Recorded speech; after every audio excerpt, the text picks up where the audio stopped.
Bapak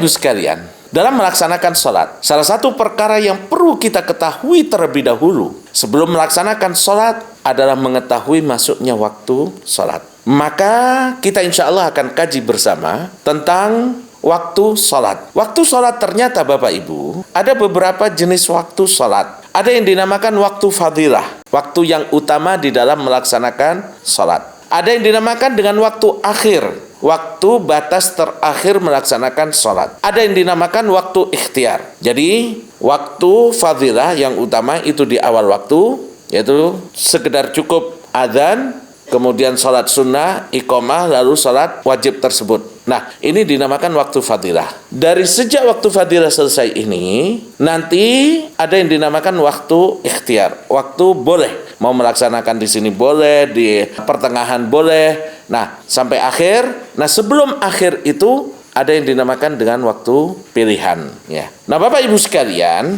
kita dapatkan di dalam pelaksanaan ibadah sholat, hadis yang menjadi dasar pelaksanaan waktu sholat dikenal dengan hadis Jibril alaihi salam. Dinamakan dengan hadis Jibril dikarenakan Rasulullah sallallahu alaihi wasallam didatangi oleh malaikat Jibril alaihi salam. Saat itu pada hari pertama malaikat Jibril datang di awal waktu. Jadi di hari pertama malaikat Jibril itu datang di awal waktu, yang menandakan inilah awal dari waktu sholat tersebut. Lalu di hari kedua, malaikat Jibril datang di akhir waktu. Sehingga hadis ini dikenal dengan hadis Jibril alaihi salam yang menjelaskan tentang awal waktu sholat dan akhir waktu sholat. Di mana malaikat Jibril pada hari pertama datang di awal waktu sholat zuhur, di awal waktu sholat asar, di awal waktu sholat maghrib, isya, dan subuh. Pada hari keduanya, baru malaikat Jibril datang di akhir waktu. Kita bahas satu-satu Bapak Ibu.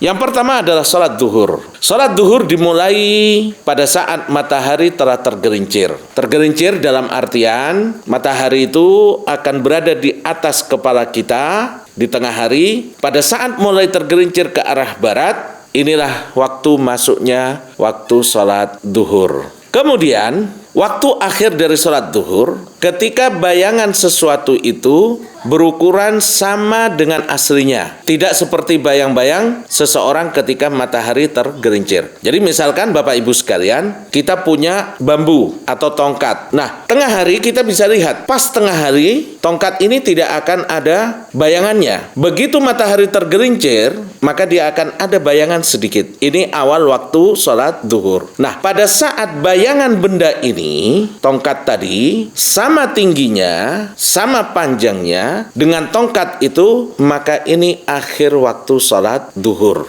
Sekaligus inilah waktu sholat asar. Jadi itu waktu awal sholat duhur, tergelincirnya matahari, sampai ketika bayangan setiap benda itu sama dengan benda tersebut. Ya. Lalu kemudian sholat asar dimulai dari sejak bayangan benda sama dengan benda tersebut sampai tenggelam matahari. Jadi waktu awalnya sejak bayangan benda itu sama dengan bendanya, waktu akhirnya adalah terbenamnya matahari. Nah, Bapak Ibu sekalian, dalam sholat asar ini ada yang dinamakan dengan waktu darurah, waktu darurat. Rasulullah Shallallahu Alaihi Wasallam melarang kita untuk sengaja mengakhirkan sholat asar sampai matahari itu berwarna kekuning-kuningan, sudah hampir tenggelam. Itu dilarang. Jadi sholat asar ini yang paling utama adalah di awal waktu. Dan itu pada saat Rasulullah Shallallahu Alaihi Wasallam ditanya tentang amalan apa yang paling agung ya Rasulullah, yang paling baik, beliau menjawab as-salatu fi waqtiha, ala waqtiha. Di dalam riwayat lain fi awwali waqtiha, salat pada waktunya. Di dalam sebuah riwayat di awal waktunya. Nah, salat asar itu akhirnya memang tenggelamnya matahari. Tapi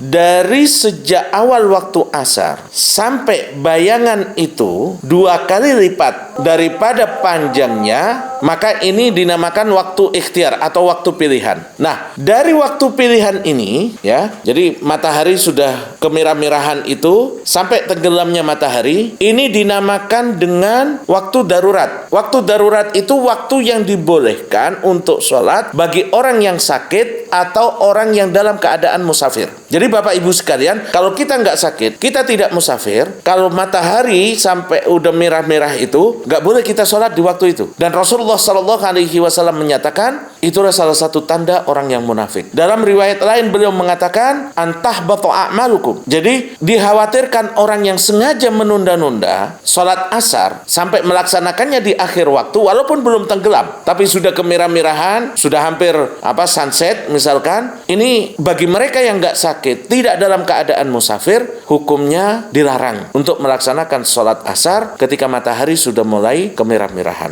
Lalu kemudian waktu sholat maghrib, dari tenggelamnya matahari hingga cahaya merah syafaq menghilang. Jadi bukan merahnya matahari, tapi warna kemerah-merahan di barat itu sudah hilang, itu waktu terakhir. Dan waktu fadilah yang utama dalam sholat maghrib ini dilaksanakan di awal sholat atau di awal waktunya. Sementara waktu sholat isya dimulai sejak cahaya merah syafaq itu hilang sampai terbitnya fajar shadiq yang merupakan awal waktu sholat subuh. Nah, mohon diperhatikan Bapak Ibu sekalian, waktu sholat isya ya, dari sejak awal waktu itu sampai sholat subuh, itu waktu melaksanakan sholat isya. Nah, tapi bagi mereka yang tidak dalam keadaan sakit, tidak dalam keadaan musafir, maka waktu yang diperkenankan bagi dia sampai tengah malam. Dari tengah malam sampai subuh itu dinamakan waktu darurat. Dinamakan waktu darurat. Kenapa? Dinamakan dengan waktu darurat karena waktu tersebut disediakan bagi mereka yang dalam keadaan sakit atau musafir perjalanan. Seseorang misalkan berangkat dari Jakarta menuju ke Jogja dengan kereta jam 5 sore, sampai di Jogja jam 1 malam, udah ngelewati tengah malam. Nah, karena dia musafir tidak ada masalah, dia sholat setelahnya. Atau orang sakit, dia susah, baru bangun misalkan jam 12 malam, jam 1 malam, dia sholat, gak ada masalah. Tapi bagi kita yang sehat, yang tidak dalam keadaan perjalanan, maka jangan sampai Bapak Ibu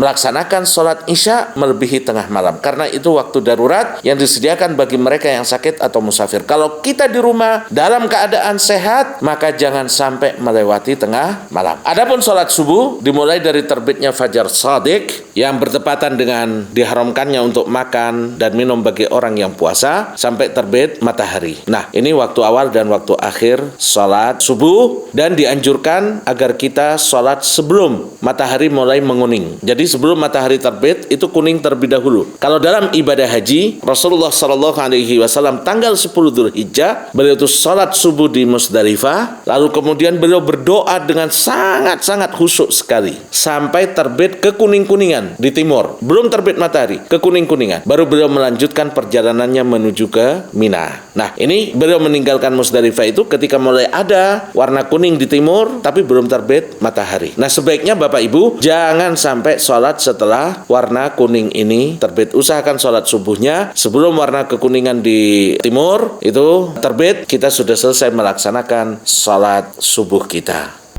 Yuk ikut jadi orang tua asuh untuk lebih dari 5.000 penghafal Al-Quran.